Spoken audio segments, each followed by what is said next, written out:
جی بالکل، مارکہ حق کے حوالے سے پوری دنیا میں جو ہے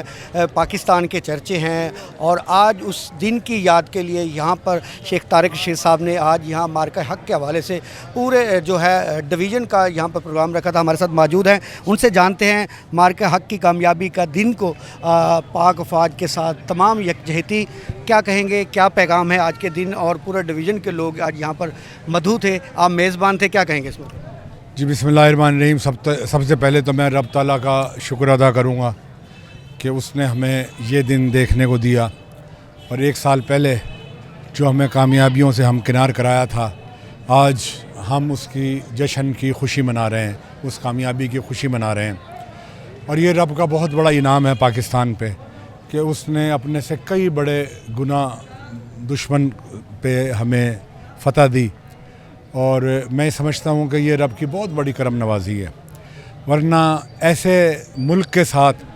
کہ جو ہر معاملے میں ہمارے سے کئی گنا زیادہ بہتر تھا، تو اس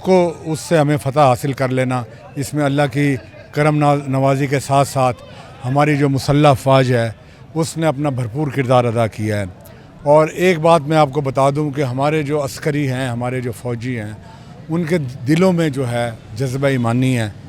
شہادت کا جذبہ ہے، اور مسلمان کبھی بھی موت سے نہیں ڈرتا اور شہید ہونے سے کبھی بھی نہیں گھبراتا۔ اور یہی وہ جذبہ تھا کہ اس نے سن 65 کی جنگ میں بھی، سن 71 کی جنگ میں بھی، ابھی بھی ہمارے فوجیوں نے اس جذبے کو ساتھ لے کے اس جنگ کو جیتا ہے۔ اور اس پہ سب سے بڑی بات یہ ہے کہ ہمارے جو جرنیل تھے جنرل عاصم منیر، وہ ایک محب وطن شخص ہیں جن کے سینے میں قرآن پاک دھڑکتا ہے، اور انہوں نے بھرپور طریقے سے اس سارے جو آپریشن بنیان المرصوص ہے اس کو جو ہے اپنا ڈیل کیا، اس کو ٹیکل کیا،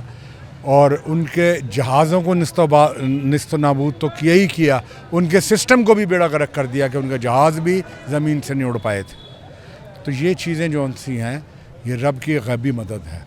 آج اگر ہم بات کرتے جائیں، جب لوگوں نے ڈاکومنٹری دیکھی تو لوگوں کا جوش اور جذبہ تھا، وہ ابالا تھا کہ تینوں ڈپارٹ جو ہے فوج کے تھے، انہوں نے تمام نے اپنی صلاحیتیں، ٹیکنالوجی، ہر چیز دکھائی ہے۔ آج یہاں پر جو لوگوں نے آپ کی ڈاکومنٹری جو آپ نے چلائی، آج وہ جو ایک نیا جذبہ اور ایک نیا رخ افواج پاکستان کا دیکھ کے گئے ہیں، وہ قابل دید تھا۔ کیا کہیں گے، کتنی محنت کی اس ڈاکومنٹری پر؟ دیکھیں، یہ جو ڈاکومنٹری تھی، اس پہ محنت جتنی بھی ہو جاتی، ہمیں اس سے غرض نہیں ہے۔ ہمیں غرض یہ ہے کہ ہمارے دوستوں کو، لوگوں کو یہ پتہ چلے کہ جذبہ وطنی کیا چیز ہوتی ہے، اور کس طریقے سے ہماری مسلح افواج نے، ہماری فضائیہ نے اس جنگ کو جیتا ہے۔ یہ ہم عوام کو دکھانا چاہتے تھے، اور الحمدللہ ہم نے کوشش کی ہے کہ عوام کو وہ چیزیں دکھا سکیں کہ جس وجہ سے ہم نے اس جنگ کو جیتا ہے۔ اور میں ایک دفعہ آخر میں پھر سلام پیش کرتا ہوں اپنی مسلح افواج کے سربراہ کو، اپنے وزیر اعظم پاکستان کو، اپنے قائد میاں نواز شریف کو، کہ ان سب نے شبانہ روز محنتیں کی، اور سب سے بڑھ کے ہماری عوام کو، کہ عوام کی تائید جو فوج کے ساتھ تھی وہ ایک بہت بڑی طاقت ہوتی ہے، اور عوام نے بھرپور طریقے سے جو ہے فوج کے ساتھ شانہ بشانہ ہو کے اس جنگ کو جیتا ہے۔ اللہ تعالیٰ یہ جیت قائم و آباد رکھے اور پاکستان قائم و آباد رہے۔ جی، آج تمام یہاں پر ریلیوں کی شکلوں میں 4 بجے سے آنا شروع ہو گئے تھے، کیا کہیں گے اس موقع پر؟ اعوذ باللہ من الشیطان۔ بات یہ ہے کہ ریلیاں کی شکل میں کیا تھا کہ یہ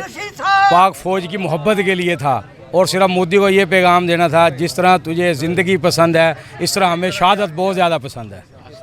جی بالکل، آج اگر ہم بات کریں جذبے کی، تو تمام جو شہری تھے آج افواج پاکستان کے ساتھ بنیان مرصوص کی کامیابی پر 1 سال کا جو آج یہاں پر جشن منایا جا رہا ہے پورے پاکستان میں، جو پوری دنیا اس بات کو سراہ رہی ہے۔ اور آج ملتان کا بھی اسی کی ایک تقریب آج یہاں پر منعقد کی گئی تھی، اور یہاں پر شہریوں نے آئے، یہاں پر افواج پاکستان کی ڈاکومنٹری بھی دیکھی، اور یہاں پر ان کا جوش و جذبہ اور ان کی قربانیوں کے بارے میں یہاں سے تمام جو پارلیمنٹیرین تھے وہ یہاں پر اکٹھے تھے، اور تمام نے افواج پاکستان کی اس جو ہے کامیابی کو سراہا، اور پاکستان زندہ باد کے نعروں کی فضا جو وہ پورے ہال میں گونجتی رہی۔ جی